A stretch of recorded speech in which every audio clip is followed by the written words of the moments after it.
Hey guys, welcome to the review couch at Jericho Summer. It's the 7th of December and this morning I was doing my neighbourhood duties up at my neighbour house, changing a light bulb when the phone pinged. And who was it? It was the Sir Delivery Man with a box containing the Hoka Speedgoat 4 wide.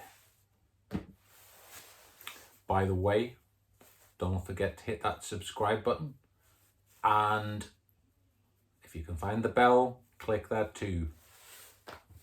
So just do my little preliminary review about the Hoka One One. First of all, why is it called Hoka One One? Would a normal person not just call it Hoka One One?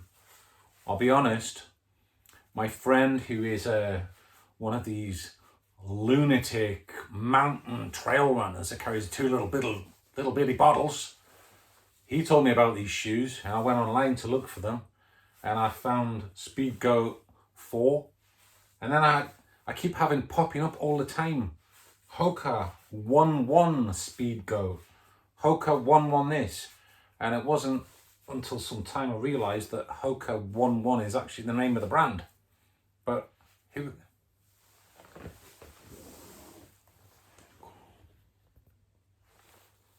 Shit! What the friggin' hell happened there? I got a low battery sound. Who the hell would call a brand Hoka One One? Why don't they just call it Hoka? Would that not be easier? Anyway, moving on to the review about these shoes. These are actually the Hoka Speedgoat 4 wide. I got a really weird foot that I inherited from my mother. It's a really wide foot. And I tried on the Speedgoat 4 normal in Palmer in a 46 and I thought, they feel really good. I thought to myself, I'm being much better if I get the wide ones. And you know, I'm really glad I did. I got these online from iRun. And when I ordered them, that was the only colour I could get. I went then on the Hoka One One site and they had them in red and blue, which I kind of do this. I'll order something. I don't know about you guys, but I order something and then after I've ordered it and paid for it, I go online and I go hunting around and I ask myself, have I ordered the right colour?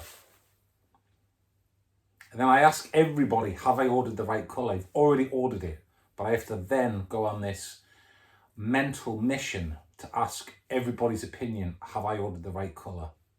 Anyway, I called my mum with weird feet and I said, do you think the blue and yellow are the right colour? And my mum said, yeah, she liked the blue and yellow.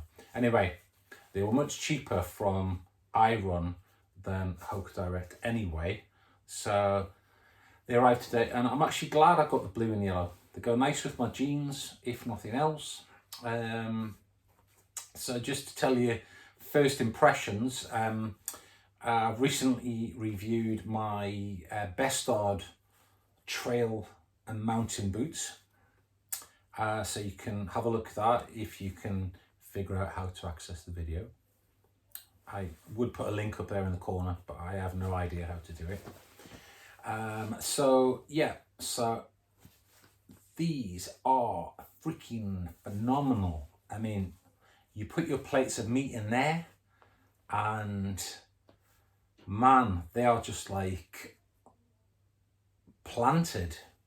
That's the only way I can really describe it. Planted inside the shoe. I saw people running with these on Sunday, going to the top of one of the highest peaks here in Minorca, and I actually said, oh the shoe's good, and they just went like a thumb up because they couldn't speak because they were that knackered from running and bottles wobbling around on the belly and everything, but they just went But when you see people running in these, you can kind of understand the technology behind them. You can see the width of that sole platform there. I have read in some reviews that it can be a little bit unstable sideways on rocks. I'm yet to try them, but the first impression is that I've made the right decision getting the wide version.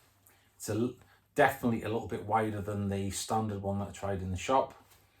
I've just had these in the house this morning for a little while. I mean, literally, you put your foot in, you obviously lace up your shoes here. The tongue's not very thick. It has got a retainer in the middle, so it's not going to slip around. It doesn't take a lot of tension on the laces, and your foot is planted. I mean, I haven't even tried them on a hill. I've pushed forward on them as hard as I can on the tiled floor, and your foot doesn't move inside the shoe. And even though my toe is maybe there, maybe I've got, I don't know, a centimetre at the front of my toe. A finger's width is what's recommended for mountain trail running and walking. I certainly think I've got that. Even though I've got this dodgy right toe that presses on the front of that shoe there, it just didn't bother me because it's so soft, really. It's not like having a hard boot with a big rubber toe box on the front that's not going to move. It conforms to the shape of your foot. So first impressions are that I absolutely love the feel of these shoes. There's an extra lace hole there as well if you needed it. I'm yet to try them actually in the field to see if I need that extra lace hole yet or not. But the soles as well. Look at the soles, right? You've got directional grip on these soles.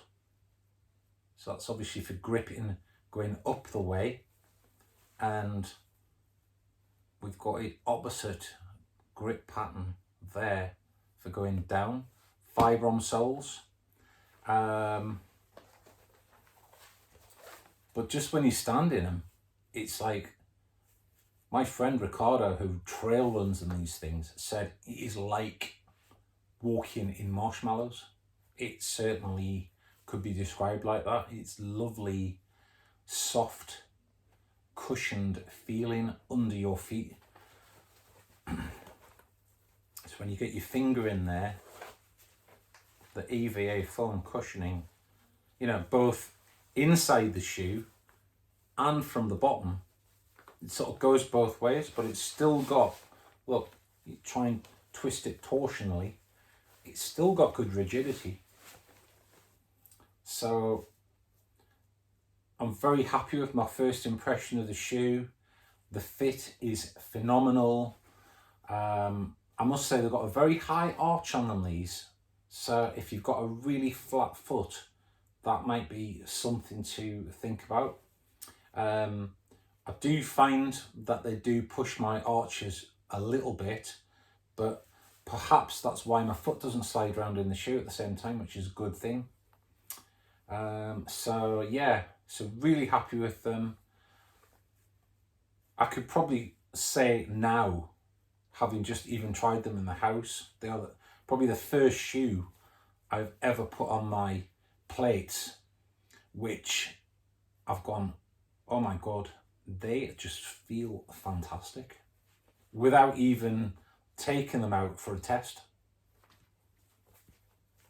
You can just imagine that there would just be no break-in period whatever with these shoes.